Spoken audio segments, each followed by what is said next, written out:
¿Dejas entrar?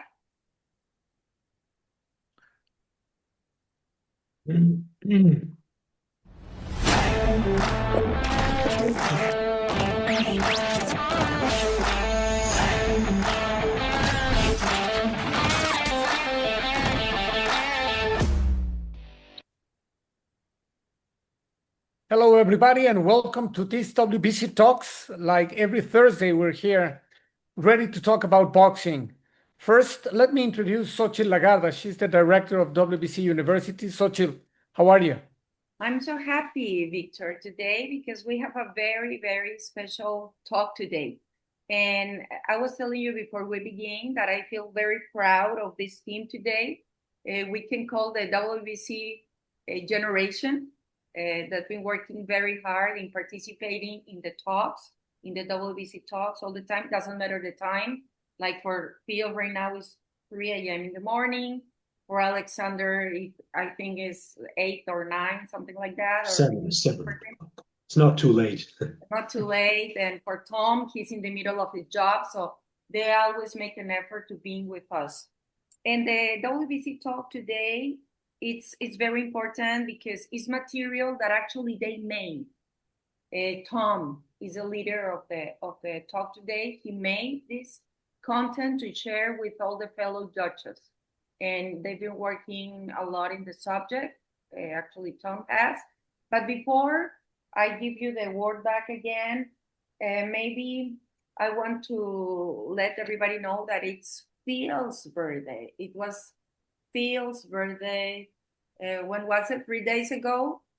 The 12th, yes. The 12th. So I think it's a good time to congratulate you and to thank you, Phil. I know Alexander wanted to sing for you, but he can do it. Okay? No, thank you so much, Phil. Okay, Pleasure. And all the best for you. You don't turn 34 every day. Actually, yes. Well, having said that, thank you so much. Thank you for the ones who joined, and let's begin, Victor. Well, I just turned 27 twice, Phil, so no problem. I'm older than you. Well, you already introduced them, but Tom, how are you? I'm good. How are you? Thank you. Good to be here. Ready? Ready for this topic? Yeah. So I thought today it might be a good idea. I mentioned a few talks ago that everybody knows the 4 criterias or the 3 criterias we use when judging, but the main one that we use 90% of the time or more is effective punches. And we can talk all day about effective punches, but I thought it'd be a good idea to see what indicators were for effective punches and how do you tell if a punch was effective or if it wasn't. And so I've broken it down into I called and talked to several judges around the world and around the country and asked their opinion on it and what they see when they're judging high-level fights and how they tell which punches were effective and which ones weren't. And so we broke them into 3 different categories. I don't know if you have that in there. And then we made 10 videos here kind of showing an example of each one, when a punch was landed and the reaction to that punch and how to gauge that reaction when you're scoring the fight. So, yeah, we will see it right now. Now, let me introduce Phil Austin, the birthday boy. Hola, Victor. Hola. How did he treat you, Victor, when you were in Australia? Was he a nice guy over there? We only talked because we were not in the same city, but we had a nice chat on the phone. That's good. I'm always nice. But no, he was. I was in Melbourne for Sky Nicholson's fight, probably about a month after Victor left. We missed each other that time. That's good. But he's always nice. And Alexander, Alex, how are you? Hola, amigos. I'm fine. Thank you so much. Ready, guys? Listo, muy listo. Tom, you said there are 4 different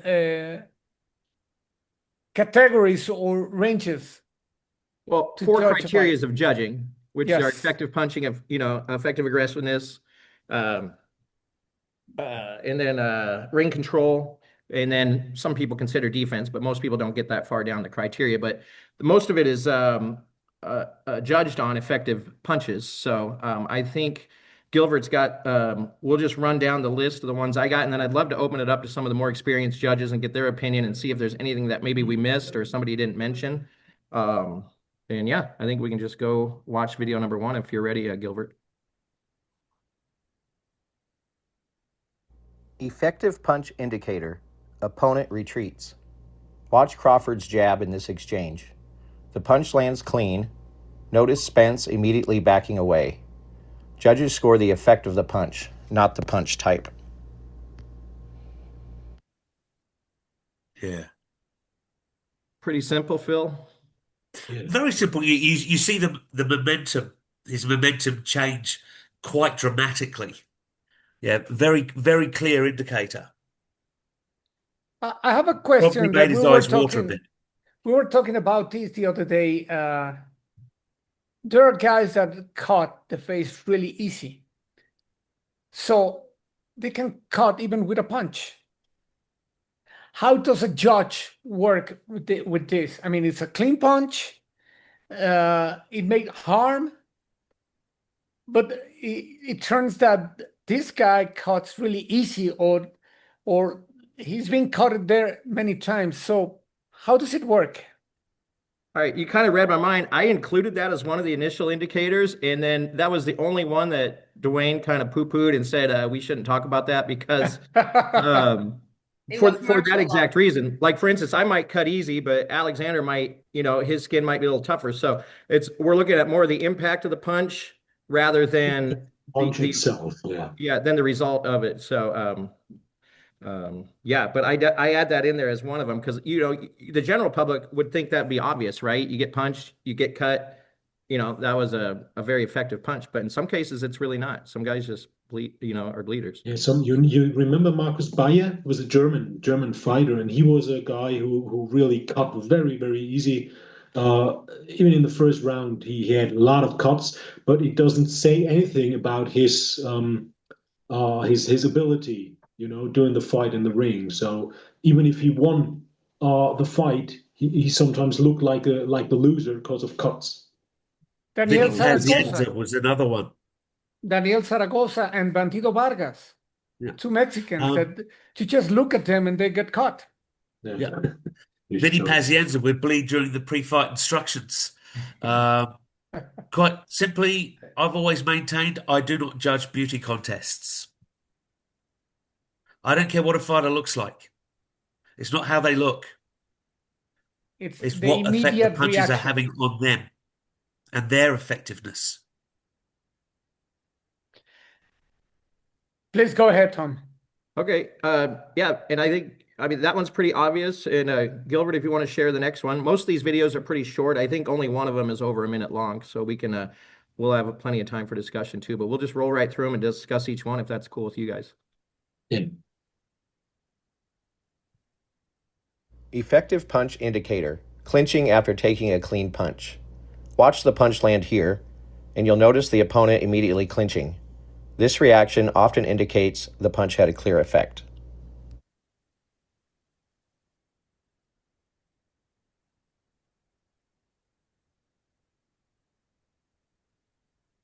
That was a hard one to find one. You'll notice there's a headbutt in there too. So that's another thing you got to kind of determine was, how much damage was from the punch and how much was from, the headbutt. And but the ref did a good job of breaking them up.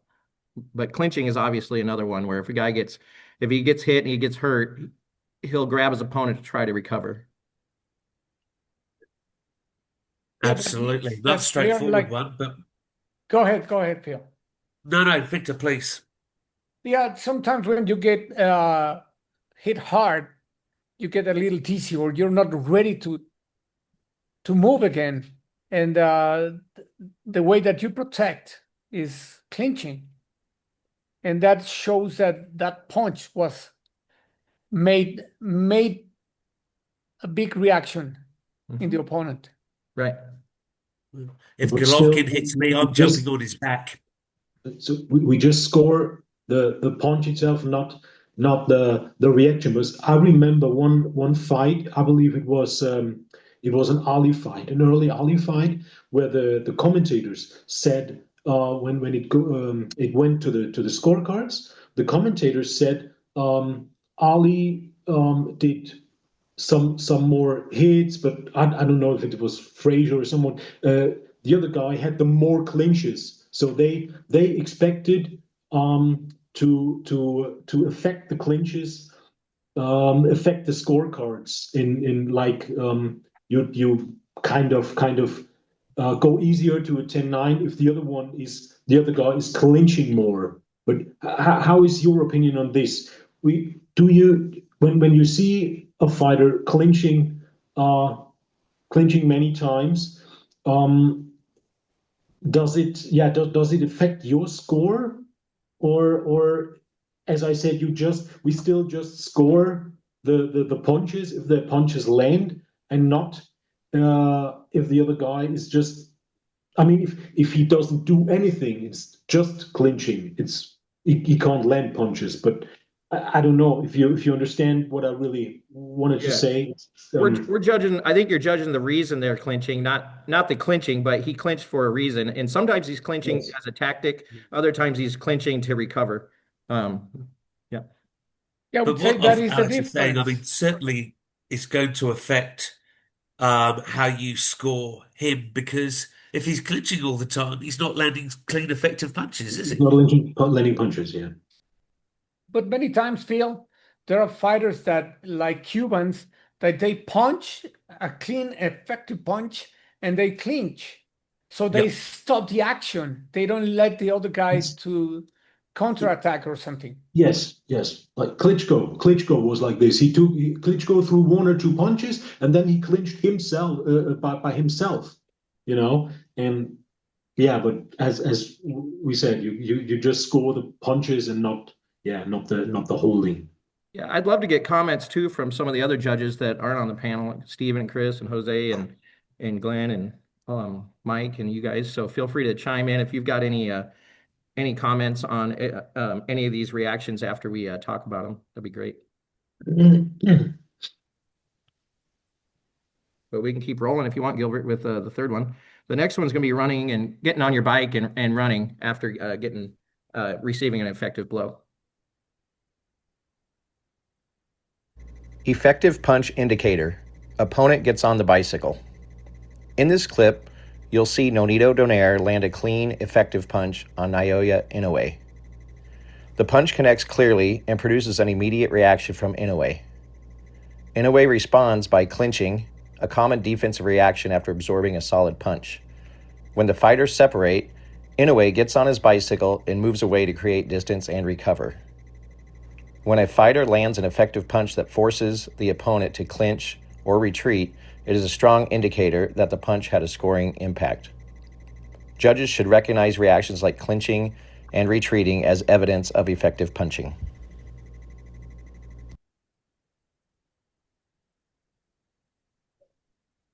I Steve, think you're this is very mute. clear. There you Go ahead. Tom. Yeah, go ahead, Steve.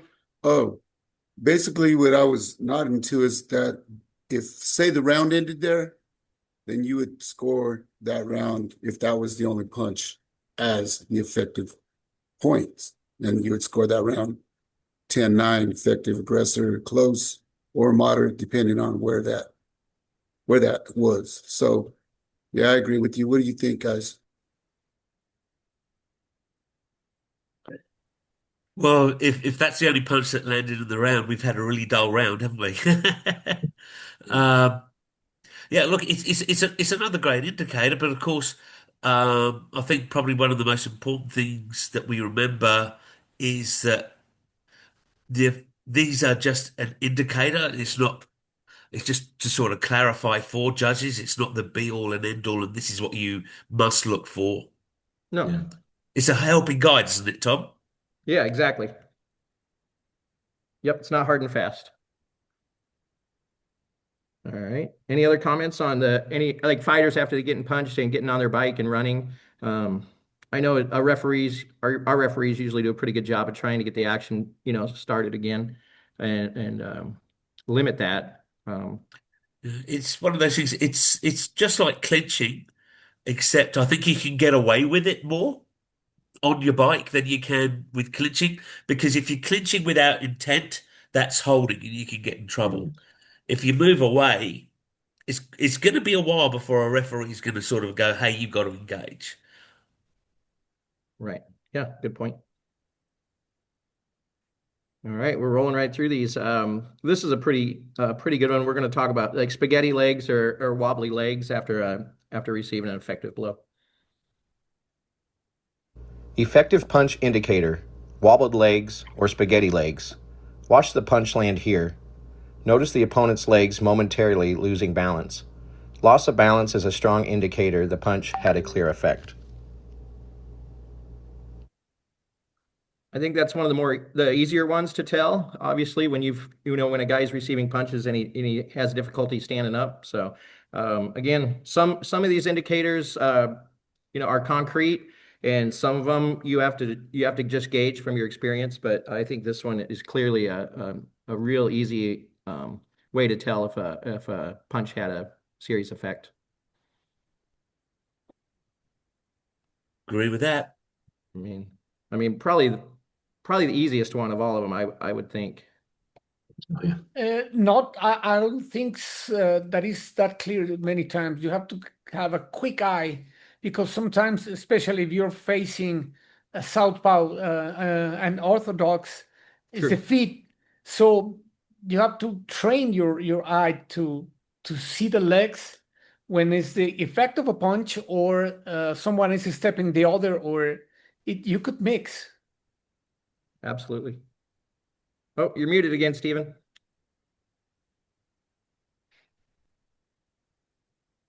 I just keep doing that because I don't want outside noise. But what I was gonna say is, dang, Victor, you're getting pretty sharp. You should become a judge.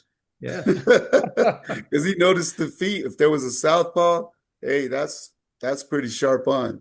It's good to see an outside view with somebody that's not judging or refereeing. Well, And I let me like that. tell you, WBC University is teaching Victor good. Yeah, I'm learning. Hey, I like the baby face look too. Baby Hey. face assassin. 10 years younger. Yeah.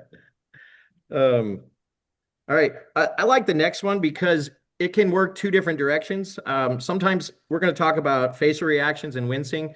A lot of times you'll see a fighter get punched and he'll shake his head no, like that didn't hurt. So we have to determine is he just doing that to act like a tough guy, like it wasn't effective, or you'll also see it sometimes when they do take a punch and then they have a different reaction to their face, and you can really tell there's a grimace on their face, or that it actually hurt, and that was effective too. It was a hard one kind of to find a video on, so we did our best. But Gilbert, if you want to roll that one, and then I'd love to hear some more comments on this as well.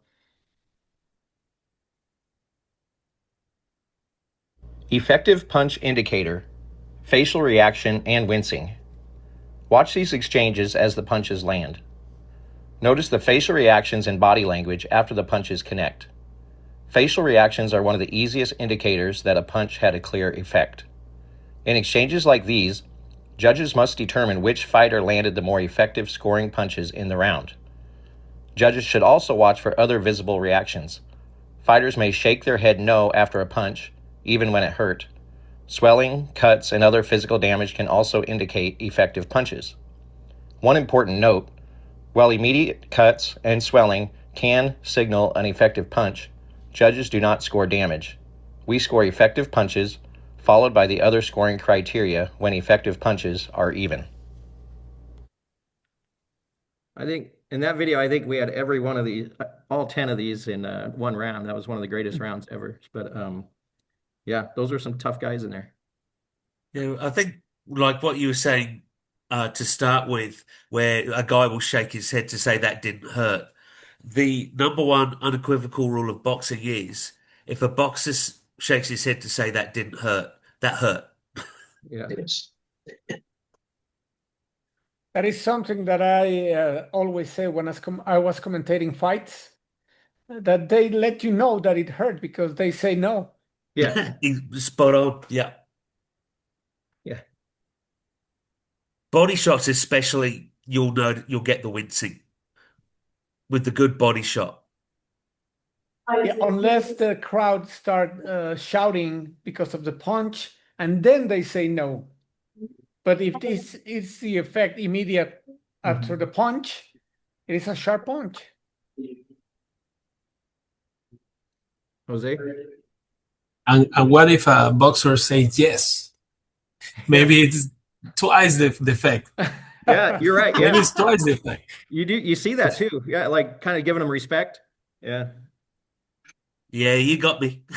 yeah, Well, there are some fighters that have fun during the fight, and they accept that kind of things. right. Yeah, and that's there's a psychological aspect I think obviously to boxing as well, and some guys are better at it than others.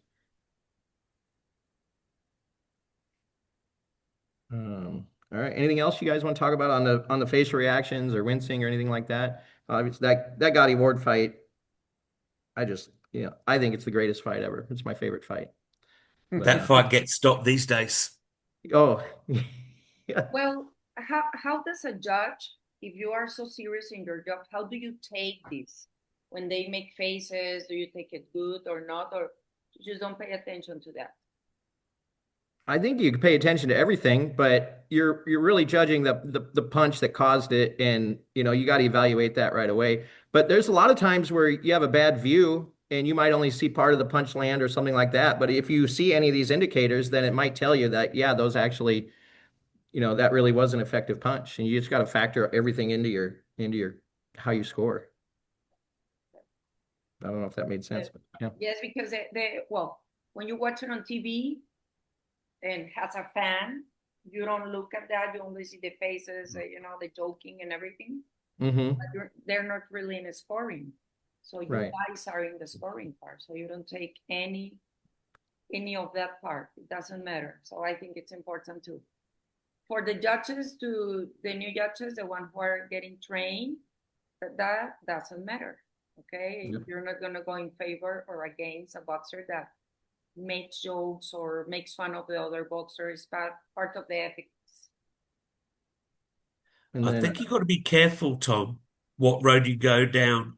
Like you're saying how if you don't see the punch fully land, but there's an indicator that will convince you, that's a slippery road to go down. I've always believed that if you don't see the punch land completely, you don't score it. To give you an example, if that situation, you don't completely see it land, but that guy goes back. So like what we're talking right at the very start, momentum causes him back. You're going, that's an effective punch. Now you've not actually seen that punch was actually caught by a glove. It's not landed. You've got to be very careful, I think. oh, absolutely, yeah, You 100%. can put two and two together and get five. Yeah, yeah. These are just tools basically to help you. But yeah, if you don't see a punch, you can't score a punch. Yep. Yeah. Speaking of Phil, so the next one, Phil and I got in a fight in Thailand, and he was kind of a dirty fighter, and I fought clean. Very dirty. And so the next effective punch indicator is illegal retaliation after receiving an effective punch. If you want to roll number 6 there, Gilbert.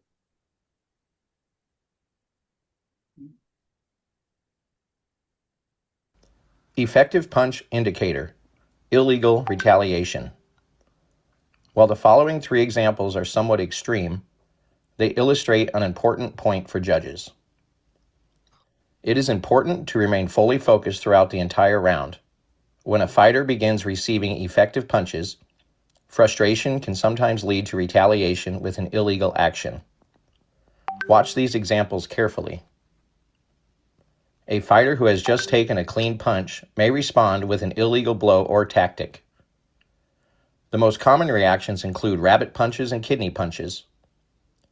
Judges should also watch for low blows, headbutts, and other illegal actions, whether intentional or unintentional.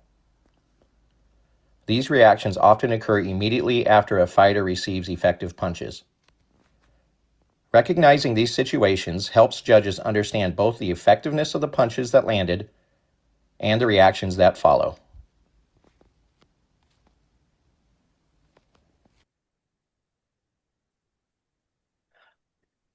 I'd argue that Tyson bit Holyfield's ear because of the headbutts, not effective punches. Yeah, but it was physically, psychologically, he was like he didn't know what to do. He was in a state of mind that he knew he's gonna losing. He knew just didn't know what to do, and that was kind of and just an overreaction. And whether it was on the headbutts or the punches. Um, but yeah, I think coming back to the point for yourself as a judge, when you sit there and judge that fight, it's important to know where you are with your score, that you don't lose your momentary score by this action, because most of the time there is kind of an interruption caused of these actions, and yeah, you shouldn't lose your focus, but because the other stuff beside the judging is part of the referee, to taking care of the action in the ring, to if he wants to he give a warning, he gives a deduction. This is the referee stuff, and you as a judge just keep focused. Where am I right now with my score? And then if the referee says, okay, I deduct a point, this is also, you have to note it down, but not get distracted too much by the action. Right. I don't want to get too far away from the point of the video, the series here, though. It's we're trying to teach judges how to tell whether, I mean, we're all scoring punches, but how do you tell how effective those punches are? So these are just some ideas of pointing out how you can tell certain levels of effectiveness of punches. But just, so I guess it's really hard to dissect that, because it's like, oh, you can't judge the head, but no, we're not doing that. But how do you tell if a punch is effective? And is there anything we've talked about so far or anything we haven't talked about that helps you determine whether the punch was an effective punch or if it was just, a stay busy punch or something like that? So that's the whole point of today's talk. I do think raising the point of deliberate fouls is a good one, Tom, because it is by any means necessary, right, to keep yourself in the fight. And it could be one that gets easily overlooked sometimes, especially by, more inexperienced judges, those starting out. But yeah, it's a perfect example of a guy who's got himself into a little bit of trouble, is to land those low blows or the head or whatever. Yeah. A lot of times punches are even too. I mean, the guy throws 25 punch, lands 25, and the other guy lands 30. And we're going sequentially, who's ahead at what point. But sometimes it's just flat out hard to tell whose punches are more effective, and that, I guess that's when you jump down to your other criteria, but really we're focusing on punches. So, these can be helpful to determine whether or not who was the more effective boxer during that round, because he actually caused more of these indicators than, the other guy. So I don't know. Does that help? Does that make sense or clear it up a little bit? That makes sense to me. Mm-hmm. Stephen? Basically, I'm going to go along with what Alexander was saying, because he was like right on point. As a judge, you stay focused. Like what Phil said, at that point, you stay focused and you visualize in your mind where you're on your scorecard. So like if a new judge sees something like that, he might overlook and say, oh, wait a minute, there was a foul. This is going to happen. This is going to happen. Yeah. But the bottom line is you stay focused. This was good. I like that you showed these fouls in there, because that makes you as a judge stay, okay, I got to really concentrate here where I'm at. Yeah. Because if the referee goes and does his job and takes the points, then you can say, okay, he's taking this point, blah, blah, blah. But at that point, as a judge, you have to stay open-minded and be concentrate 100%. So I like what you showed on these fouls, because as a referee, like me and Phil could say, wow, he didn't do this, he didn't do that. But as a judge, you have to sit there and be arbitrarily open-minded. And for you guys that have done both judging and refereeing, is it night and day difference when you're in the ring looking at effective punches than when you're ringside looking through the ropes? Is it how much easier is it to tell, or is it not that much easier to determine those punches? Because I mean, back in the day, the referee also had to score these fights, but I mean, obviously you've got the best view in the house when you're a referee. Any thoughts on that? Well, they're completely different disciplines, aren't they? Yeah. Tom? I mean, like when I'm refereeing, I'm not I'm not looking at scoring what's going on anyway. I'm just looking at controlling the action and making sure the fighters are okay. I mean, it is the best seat in the house. I actually said to Sky Nicholson after I just refereed her in an interim world title fight, being that close to her, you get a different appreciation of her. And just really how good that girl is. But when you're that much closer to the action, I think you do get a better feel for what's going on. But you're not using that to score the fight. You're using that to appreciate. And Stephen, I'd say will probably agree with me here to say how far along are we maybe towards a stoppage? Is so Damage. you're getting a better view, but you're using it in a for a different reason, if that makes sense. A different mindset. Yeah. Yeah, Yes. a completely different mindset. People will say to me after a fight I've refereed, like, who did you have winning that? And I've just go, I've got no idea because I learned early on that in my mind I would think fighter A, fighter B gets a result. I'll be thinking that's crazy. I go home and watch the replay on TV and go, oh, there you go. You know, you're doing something That completely different. happens. It Can does, I, doesn't can it, I Steve? jump in It there happens. quick? It's off topic a little, but just a quick. In Germany, it's quite common that you, as a referee, do also the scoring. If it's like not the title fight, of course, the fights with the 4 rounders or 6 rounders or sometimes 8 rounders. There's a referee, and he's the only one. There's no judges around, just the Wow. referee, and he They has do to the same score. in the UK. Is it common also in Australia? And how is it for when you do like this? Because then you can't say I'm just refereeing. I don't looking for scoring criteria. I just control the action. You It's have to do both. Then how difficult is that? it very, very rarely happens here. Like our rules call for three scoring judges and a non-scoring referee, but there's been times because like Queensland's a huge state, right? Like it is huge. It's massive. And occasionally I've ended up being like the scoring referee because of logistics and other things that have gone into account. The moment that bell rings, you're approaching the fight differently. You've got to keep part of your mind all of a sudden on scoring, so you keep a little bit aside to do that. Uh, I don't know if I'm sure Stephen's very experienced. He would have done this. He would have done it at the same time. It's hard, man. Being a scoring referee is a hard job. It's all right in a straightforward fight, but if you've got two inexperienced fighters who are contributing to a lot of messiness, you got your hands full, man. It's Yeah. it's a tough way to go. Really, I think like having a scoring referee is not ideal. Not ideal at all. And it's normally I where don't you like find that. bad decisions.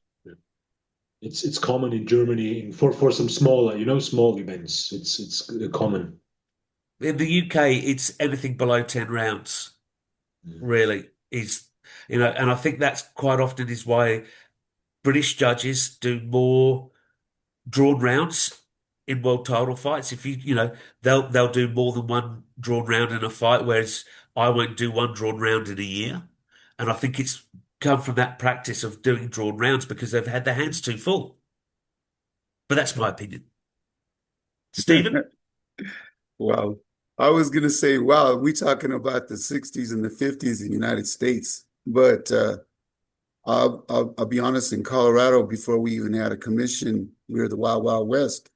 So in the early 90s, there was a couple of fights that they go, hey, judge is not here. You're gonna have to try to figure out the score for us while you're reffing. And I was like, what are you talking about? So it happened, but I've never seen it again since. But uh, I give, even though I do referee and judging, I give much respect to my fellow peers that are judges, because sometimes when I'm in there, and Phil could attest to this, that we're like thinking, oh, this guy's winning, right? And then, like Phil said, all of a sudden you hear the announcement and you're like, what I thought this guy won. But after you, like you say, you go back and you look at it, you're like, wow, now I see why they're sitting there watching, because there's times you thinking the guy's landing these hard deep shots, but the other guy's just outboxing him. That's why I thought that was cool that you did that, Tom, with the fouls and everything, because it brings out the mindset, like what we're doing and trying to teach WBC University, is that focus all the time. Focus. Yep. So, And the next one's more of it's probably the weakest indicator. It's spitting out the mouthpiece, but intentionally spitting out the mouthpiece, some guys will do it if they've received an effective blow, but it's kind of an indicator as to how the round's going more than that specific punch. But we included it here, so we'll show this video of spitting out the mouthpiece. I think it's a pretty famous one, if I'm not mistaken. Effective punch indicator, spitting out the mouthpiece. A perfect example of this indicator comes from one of the most famous and exciting fights of all time, Corrales versus Castillo 1. In this sequence, Diego Corrales, after receiving violent and effective punches from Jose Luis Castillo, spits out his mouthpiece not once, but twice. This tactic buys him valuable time to recover, survive the round, and give himself a last chance at a comeback. What makes this round especially interesting for judges is that it also shows several other effective punch indicators. Notice the spaghetti legs, retreating, getting on the bicycle, visible wincing, changes in rhythm, knockdowns, and other clear reactions to effective punches. For judges, moments like this demonstrate why complete focus and concentration are essential throughout the entire round.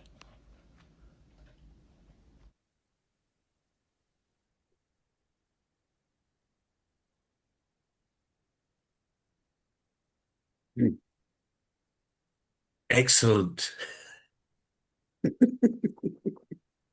Yeah, No why better would you example than need that one. time? So what happened there? Why would you need time if you're not hurt? Right. It happened again recently, Navarrete versus Liam Wilson. It became quite a famous incident because Navarrete spat his mouthguard out after being dropped to try and buy himself some more time. I mean, it's a smart move from the fighter, right? But like a brilliant indicator that things aren't good. What do you think should have happened there? What does the rule say? Well, the situation is if a mouth guard comes out, the referee has to wait for a lull in the action to replace it. true. Okay. The fact of the matter is, with that first time with Chico's down when he takes the mouth guard out, so you've got your lull in the action. He's going to buy himself some extra time. If we do it the old school way, which is you take him back to the corner, have them rinse the mouthpiece off, and they put it back in. One thing that came up in the convention, Sochil, in the referees seminar was, and I like this, and I'm going to start doing it, and people in Australia will probably have kittens the first times it happens.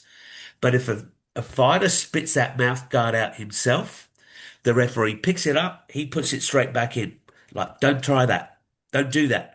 That way you're not giving him any or her any extra time to recover, and the action's allowed to flow, and the fighter doesn't lose his advantage. But your textbook thing is that mouth guard doesn't go back in until there's a lull in the action. And this was a review at the seminar in Thailand, right? Yeah, it was one of the things they demonstrated on their referees' videos. Yeah. If he spits it out, and of course the referee's got to make the determination that that was deliberate. Same if you're judging and you're scoring the action, then you pick it up and you put it straight back in. That way, because it's cheating. What he's doing is cheating. It's a foul, so it's cheating. Well, that way, cheats don't prosper. Yep. Thank you for sharing that, because not many people had the chance to go to the convention and to listen actually to the ring officials committee. So sharing the knowledge you got from there in this WBC talk is important. Thank you. because it's an update to the rules or to what is going on right now. I don't know. What do you think, Victor? Yeah. The next one is pretty. Oh, go ahead, Stephen. I was gonna say, since we did that rule at the convention, I've already done it 3 times. I've waited for the law of the law, waited, picked up that mouthpiece and put it back in. But if I caught him spitting, one incident where the guy spit it out, so I waited and I told him, hey, you spit that out, you do it again, I'm taking a point. But you wait. And Sochi, that's what happened in that video. He took 2 points, I think, that round before it was stopped, right? But I think that's the best rule that I've seen that the WBC has come up with as far as the mouthpiece rule, because you're protecting the integrity of the fight as well. And you're keeping them from doing illegal stuff. Yeah. So it's I good actually got really excited about it. I've been waiting. I've been disappointed. I haven't been able to do it since. It's like, oh man. It'll happen when you least expect it. Trust me. That's what it happened to me. And everybody. Well, that's refereeing boxing. It's always when you least expect it. Everybody was, what the hell? Why'd you? I say, hey, I'm not going to stop the other guy from the advantage. And I tell him that before. Brilliant. But it works. Yeah, no, kudos to the referees panel at the convention that presented that to us. It was a great aha moment. Hey guys, this is good information, but we're talking about we're judges, getting away from not it. referees. Yeah. All right, let's go back to judging. The next one is this one I like because it demonstrates the sweet science of boxing, but it's kind of a subtle one, but rhythm change, and when a fighter stops punching after receiving effective blows. So it's a good example of an indicator. Effective punch indicator, rhythm change, and stops punching. In this video, which many consider the greatest one-round title fight in history, both Art Frias and Ray Mancini exchange fierce, fast-paced, effective blows. Early in the round, Frias gets the better of Mancini. You'll notice Mancini pause and briefly change his rhythm before regaining his composure. Moments later, Mancini responds with a furious series of left and right hooks. This sudden burst forces Frias to stop punching and change his rhythm. Frias never fully recovers as Mancini's brutal onslaught continues. The referee is forced to stop the fight, declaring Ray Boom Boom Mancini the new world champion. For judges, moments like this show how effective punches can disrupt a fighter's rhythm, movement, and the ability to continue punching.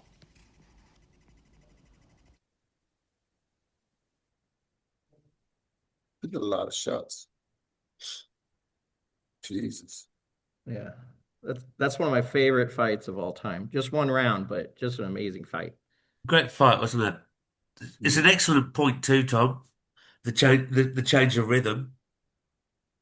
Well done. Thank you.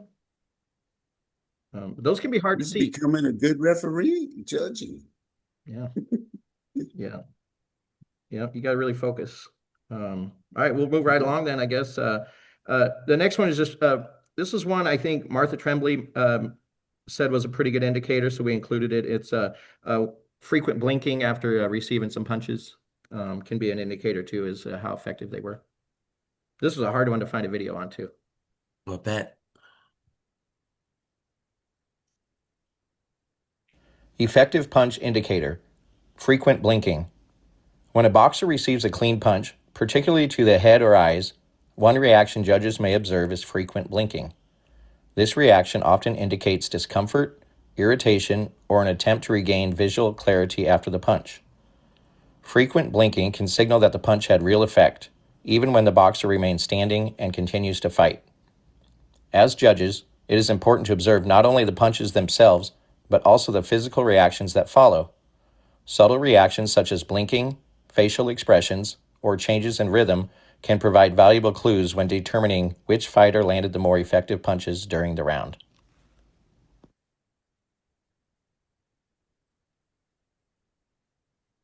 And if I'm right, I think there was a fracture in Kell Brook's eye. Eye socket. Yep, you're spot on, Victor.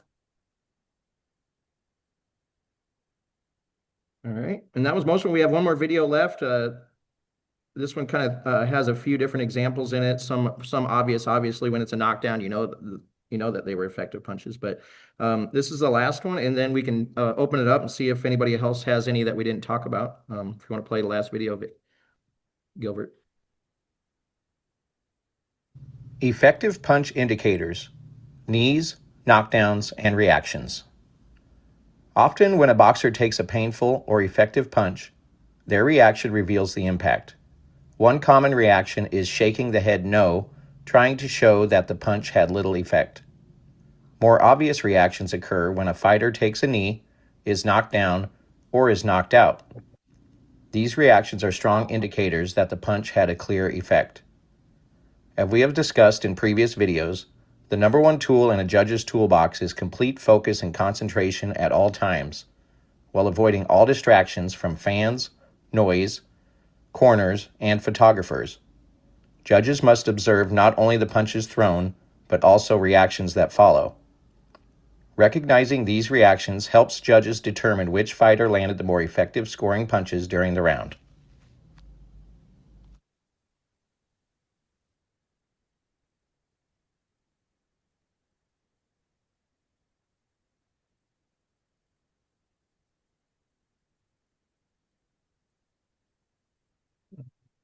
Yeah, I think a lot of times you won't see a punch, but you'll hear the fans go crazy. And a lot of times they're like, if a punch is blocked, you can second guess yourself. That's why it's important, like you mentioned earlier, to you got to witness that punch. You got to see it on your own. You can't go by what a referee does or a corner says or how the crowd reacts. Yeah, because The sometimes first thing I'm going to do is filter out crowd noise. yeah, but it's not hard. I mean, especially club shows when they're 2 feet behind you. It's definitely that's the time to actually work on it. I think the best is because it really helps you focus. Sometimes those fights are really easy to judge when you were doing club shows, 4 rounders and stuff. But you can work on other things besides judging. You can work on your focus, you can work on your concentration, you can work on blocking out distractions and things like that. So sometimes people just go into these little club shows, but it's a great tool, I think, and a great time to work on just honing your skills, both as a referee and as a judge. Club shows is where you earn your stripes as an official. You can't appreciate the big shows if you don't do the small shows. As an official, you're a servant of boxing. You go where you're sent, and I've been sent to some terrible places, I can tell you.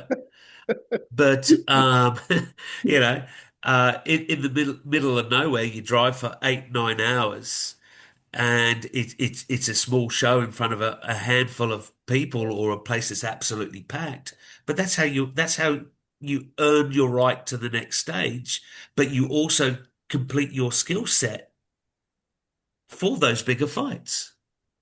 It's all about experience. Yeah. Yeah. And also when you're judging on TV or doing the remote scoring too, it's 2 different fights from when you're watching it on TV versus when you're there live or on the apron. Oh, absolutely. Yeah. Yes. Yeah. And actually, now that you mentioned remote scoring, it's a very important tool that we have for practicing. So I invite everybody to join the community of remote scoring. Some of you guys already been there, and this month we got Jose Farrell's recognition as one of the most participating there. Congratulations, Jose. And but I think it's important, and you are comparing to peers and getting more experience and I don't know, prove your value, as a judge and everything. So I think it's been a great talk. What do you think, Victor? It is, and it is different because we always talk about that a judge, of course, a referee too, but a judge has to be concentrated. But now we are explaining the focus also, concentrated, looking for what. So this gives a very good idea. Concentration, of course, is something that you have to do 3 minutes each round or 2 minutes, depending. But now you know what you're looking for. That is the difference. Go ahead, Stephen. The thing I was going to say is you got concentration, and then the most important thing, you got focus, and then the third should be patience. Because like on some of those knockdowns, you have to wait to see if that referee's going to call it a knockdown. Because sometimes you might overstep, say, oh, that's a knockdown. So I think patience should be added in there as a judge. Okay. Do you agree? Yeah, and as a referee. Yeah. Well, one of those things. I find I judge reactively. I referee proactively. I think it's the time you took, Tom, to put all this material together is very valuable. We thank you very much because, as Victor said, we analyze the fights here, but then where do you need to put your attention? Okay, now the judges that are gonna have access to all these materials, well, they're gonna have to look for fights that and get more experience on all this. So thank you very much for this. And speaking about concentration, Victor, do you think it's the time for the exercise? Of course. That Gabby has for us today? Gabby, are you ready, Gilbert? Let's get concentrated. Oh, it's in Spain. It says, one moment. It says find the different one. Find the different. Well, I think this was very short, but I don't know who found it before that. It was that one. Gavin says 10 seconds. That was a split-second answer. Well, sometimes everything happens before 10 seconds. Everything in boxing happens in a second. So Good save. yeah, so I think it's a good exercise for your speed also. Concentration and speed thinking here and focus and everything at all times. Because nobody's going to tell you. So she's testing our speed. Yeah. Yes, now also. Okay, there's a document share there that Tom made for everybody. If the ones who join us want to download it, can you tell us what it is about, Tom, in that document, please? I think it was just the table of contents of the videos that we went over, and then I think we'll have those videos available, or I can send them to anybody if they want to shoot me a message on WhatsApp or on Facebook. I'd be happy to send the videos to them as well. And then I've got a few other materials I've made up that I'll share too. Yeah, we're gonna make sure, Victor, if you agree that these videos are sharing the main page for everybody to watch from WBC portal. Okay, like with all access, so we can be sharing the materials that our fellow judges made, and the committee is agreed to. So I think it's very good. And I don't know, Victor, if we have many It was excellent today. Excellent. Yes, we have some people here join us. Victor, you know many of them if you want to mention them, and from many countries. Yes, of course. We have Brazil. We have Mark. Mark is here too. Esteban Ruesga from Minnesota. We didn't want him in Mexico, so we sent him there. He never shows his face. No.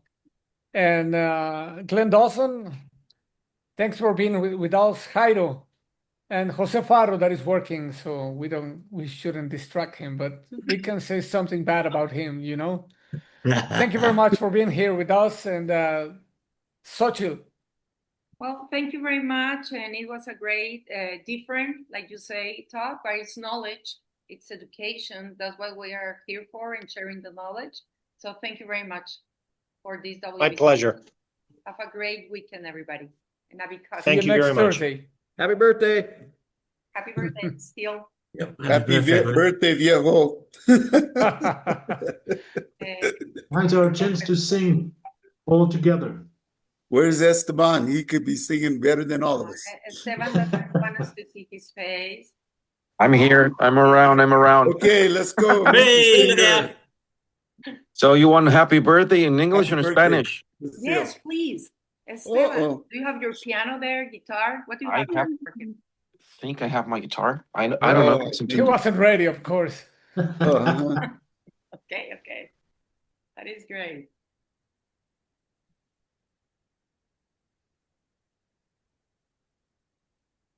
Phil's not gonna know how to act after this concert. So happy birthday. Happy birthday to you. Happy birthday to you. Happy birthday, Dear Phil. happy birthday To you. Wow, that is great. Gracias. Español. Muchas gracias. Abrazo. Excelente. Wonderful, Esteban. Happy birthday, That Phil. was a big surprise. Thank you. Can I just echo Sochil's earlier words on Tom's effort today? Because when Tom first sent me these videos, I've been doing this 30 years as a pro, and that series of videos was great, and I enjoyed every single one of them. There's a few aha moments. I thoroughly recommend everybody have a look at his downloads. They're brilliant. Well done, Tom. Appreciate it. Thank you Great so job. much. Had I fun. agree. We're going to put them in the main page, okay? Victor is going to help you help us with that and to make sure they're all available for you guys. Okay? Okay. Thank you. Thank you. Have a great weekend. You too. Listo, Gilbert? Bye, everybody. God Bye. Bye, bless. guys. Thanks so Adios. much, everyone. Thanks, Alex.